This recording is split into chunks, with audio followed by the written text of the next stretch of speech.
From CBS News Bay Area. Live from the CBS studios in San Francisco, I'm Brian Hackney. And I'm Andrea Nakano. A Contra Costa County spa is under investigation over a possible link of 2 Legionnaire's disease deaths. Contra Costa Health says Zen's Day Spa on San Pablo Avenue in Richmond was shut down yesterday. Inspectors found the business was never issued a permit for a spa or a pool. Health officials say the 2 people who died had visited the spa just days before becoming sick.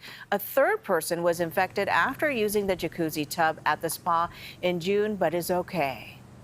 The first way that we were able to shut down part of the business was that they didn't have a permit. And when we first made the connection between the 2 cases, that was the first thing we looked at as we came out. And so it was really the fact that they didn't have a permit that allowed us to shut that piece of the business down. And then the business owner was willing to shut down the rest of the business this morning when we really made that strong connection.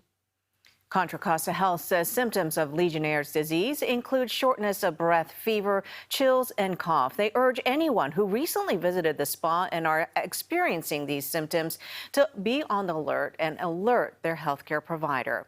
Preliminary results on samples taken from the water at the spa are expected early next week. And a live look outside across the Bay Area. It's been a mild day today, warm in spots, especially if you're inland, and that apparently will set a theme for tomorrow. Here's Darren Peck. Tomorrow's going to be the hottest day of the week, Brian. It's about 5 degrees above where we were and are today. So let's just set the stage and I'll show you what to be ready for on Sunday. These are the kind of temperatures that, like 3 weeks ago, we probably would have had to start talking about a heat advisory.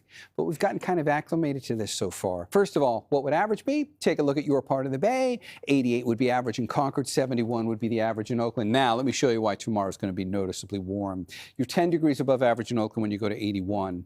You're 11 degrees above average in Hayward when you go to 86. San Jose, you got a 90-degree day coming, but the day that will stand out will be this one up here in the top line because we're going back to the hundreds tomorrow. So Concord, you'll do it. Tri-Valley, you're going to do it. There are no heat advisories. We've done this a few times already this summer, and we've gotten a bit more acclimated to this heat. We're nowhere near breaking records, but it is going to be noticeably hotter than today was, and there's good news after that. I'll show you the cool down for most of next week coming up in the complete First Alert forecast. For now, guys, back to you.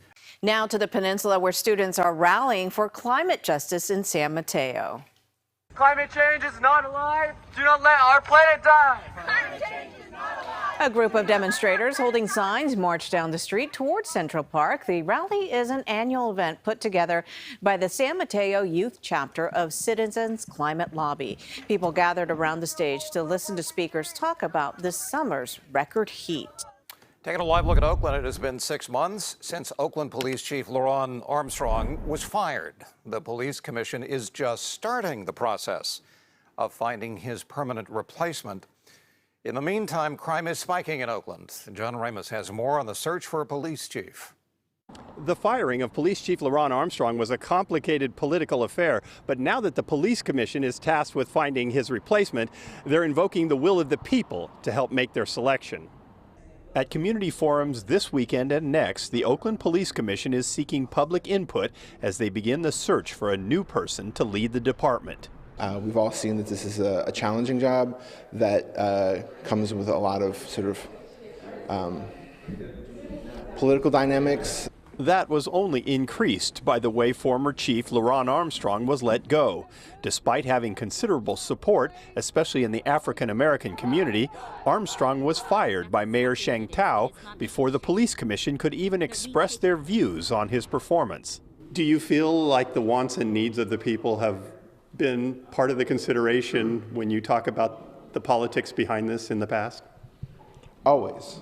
But that said, we haven't gone out of our way to ask them. We've thought, we think this is what they need. We believe this is what they need. So now they're asking. And though the turnout at this first forum was pretty small, people expressed views ranging from confidence in the police's judgment to doubts about their limitations. I think the police maybe are more in tune with what needs to go on, as does the community, but we tend to not, we're kind of toothless. He'll be overseeing more public taxpayers' dollars than any other person, and often police chiefs rise to the ranks without a lot of training in how to efficiently and effectively administer those funds. It's not the job of the police to do everything. It's the job of the police to do their job and hand things off to the people who are equipped to do mental health issues and to help deal with poverty. Asada Oligbala was an Armstrong supporter, but she hopes people can put their anger aside for the good of the town. Whoever is chosen, give them the opportunity to prove that they can get the job done, and don't come in with a lot of negativity or blame so that they make the job even harder than what it already is. But Thomas Leach says after the way Armstrong was treated, the black community will be closely watching the city's decision on a replacement. It needs to be an African American from the community who has come up through the ranks, that has some street credibility in Oakland. You can't come from the outside in because you're not accepted. And that's just the way Oakland is. That's the political reality right now in Oakland. With feelings still raw, asks supporters who should replace LaRon Armstrong, and they say someone just like LaRon Armstrong. The Oakland Police Department has been under federal oversight for the last 2 decades and has gone through 10 police chiefs in the last 10 years. A heads up for drivers. Eastbound 80 is closed for the weekend. Traffic is being detoured starting at the State Route 4 interchange in Hercules. The closure will end Monday at 5 in the morning. Eastbound 80 will also be closed on August 18th, and more closures are scheduled throughout the summer. Gloucester city officials will decide whether to spare the lives of nearly 100 Canadian geese that roam the area. In the meantime, they will use non-lethal means to manage the growing population. This comes after the city planned to use over $86,000 to kill the geese back in 2022. The city had said the animals were causing significant health risks to its residents. They're here, they're thriving, and it's creating problems for our children, our parks, and our waterways. The droppings are causing our water levels to hit at such a rate that we are now on the beach bummer list often. The city council will take up the issue on Monday night. And as the 49ers training camp continues, we've seen how Brock Purdy is leading the Niners with a healthy arm. Our Vern Glenn sat down one-on-one with QB1 to see what it's like to command the offense. I've heard when you get in the huddle, you're the boss. No chirping, no nothing. You're talking and nobody else. Yeah, I mean, that's like the position of quarterback, you know, especially in this offense, how Kyle calls plays. It's, you know, we got to get in, we got to be all business, and I got to tell guys what to do. And it's not, hey, I'm the man, listen to me. It's, hey, this is what we have to do to win. Everyone listen up. And I think the guys feed off that, and they love that. So let's talk about training camp and finally your opportunity to actually throw, maybe kind of let it go in your mind where you're like, okay, this is it? Yeah, in a sense. You know, I built up to getting to that point in training camp of being able to practice full speed with the guys and everything. So it wasn't like, you know, when I got out there, it's like, okay, let's see how my arm feels. I was confident going into it day one. And so now I just got to build up the trust and the timing and everything again with the receivers and the offense as a whole, and just keep getting better every day. Cleveland Furrow, we're both from the same hometown, and when I found out that he went through the line and batted the ball out of your hands, it kind of looked NFC Championship-like, and the collective people were like, oh, but then it was okay. Yeah, no, it's all good. He just hit the ball out of my hands. He's playing football, and that's what it is. You know, you're competing out there, going full speed. So for myself, it's good, you know, just from a confidence, knowing that I can get hit in the arm and be okay. I'm not out there playing timid from that one play. It's, I got to get back out there, and I know that I have to understand that it's a physical sport, man. I'm going to get hit again. So, if anything, I thank Cleveland. So. Former President Trump's legal agenda getting fuller by the day as the presidential race heats up. The former president is back on the campaign trail this weekend following his arraignment earlier this week on charges related to January 6th. As Christian Benavides reports, that's just one of several ongoing cases in which the former president has to defend himself.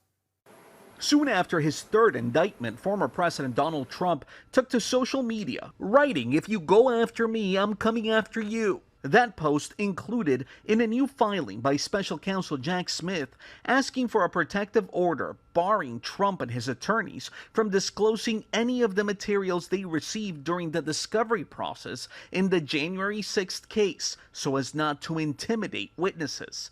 Out on the trail, Mr. Trump has called the many cases against him political persecution.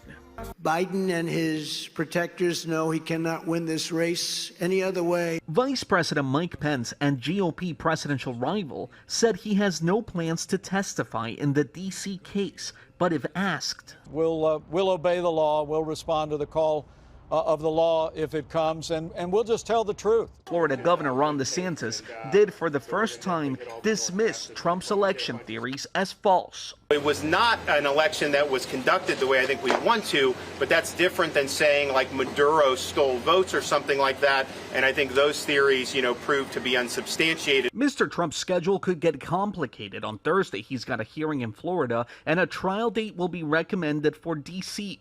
Then the debate on the 23rd, followed by the first pretrial conference in the D.C. case on the 28th. Not to mention, all eyes are on Georgia, where a fourth indictment against Trump could come in the next 2 weeks.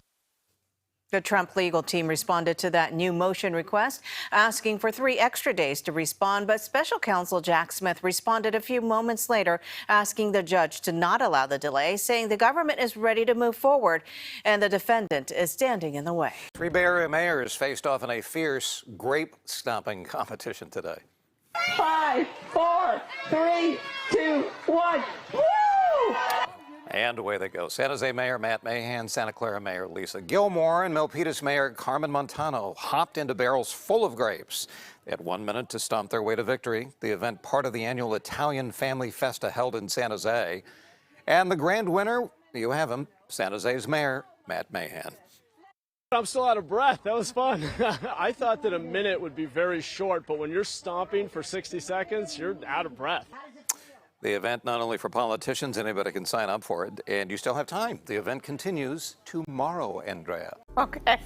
Thanks for watching. See you at 11. Good night.